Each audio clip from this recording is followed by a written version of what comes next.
Yo-yo TV ప్రేక్షకులకు శుభోదయం. ఈ రోజు బులియన్ మార్కెట్ లో బంగారం వెండి ధరలు ఏ విధంగా ఉన్నాయో ఒకసారి మనం చూద్దాం. మహిళలకు శుభవార్త.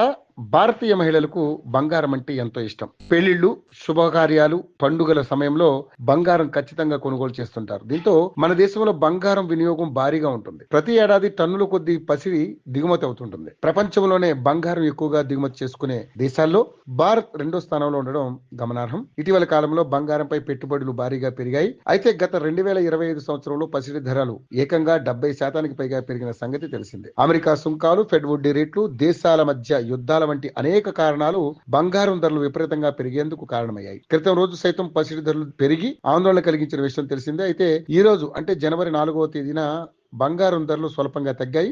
ఈ రోజు 22, 24 క్యారెట్ల బంగారం రేట్ల వివరాలు మనం తెలుసుకుందాం. అంతర్జాతీయ బులియన్ మార్కెట్ లో పసిడి ధరలు ఈ రోజు స్వల్పంగా పెరిగాయి. ఇవాళ స్పాట్ గోల్డ్ రేటు ఔన్స్ కు $7 మేర పెరిగింది. దీంతో ఔన్స్ గోల్డ్ ధర $4,332 స్థాయికి చేరి ట్రేడ్ అవుతుంది. ఇక స్పాట్ సిల్వర్ రేటు ఔన్స్ కు 1.90% మేర పెరిగింది. దీంతో ఔన్స్ వెండి రేటు $72.82 వద్ద ట్రేడ్ అవుతుంది. హైదరాబాద్ బులియన్ మార్కెట్ లో బంగారం ధరలు వరుసగా గత 2 రోజుల పాటు పెరిగి ఈ రోజు మళ్లీ తగ్గాయి. ఇవాళ 24 క్యారెట్ల బంగారం రేటు 10 గ్రాములకు $380 మేర దిగొచ్చింది. దీంతో తులం బంగారం ధర $135,820 వద్ద ట్రేడ్ అవుతుంది. ఇక 22 క్యారెట్ల ఆభరణాల బంగారం రేటు ఈ రోజు 350 మేర పడిపోయింది. దీంతో 10 గ్రాముల బంగారం ధర $124,500 వద్దకు దిగొచ్చింది. ఇక బంగారంతో పాటు వెండి రేటు సైతం ఈ రోజు తగ్గింది. ఇవాళ కిలో వెండి ధర 3,000 మేర దిగొచ్చింది. దీంతో హైదరాబాద్ మార్కెట్ లో కిలో వెండి ధర 2,57,000 వద్ద ట్రేడ్ అవుతుంది.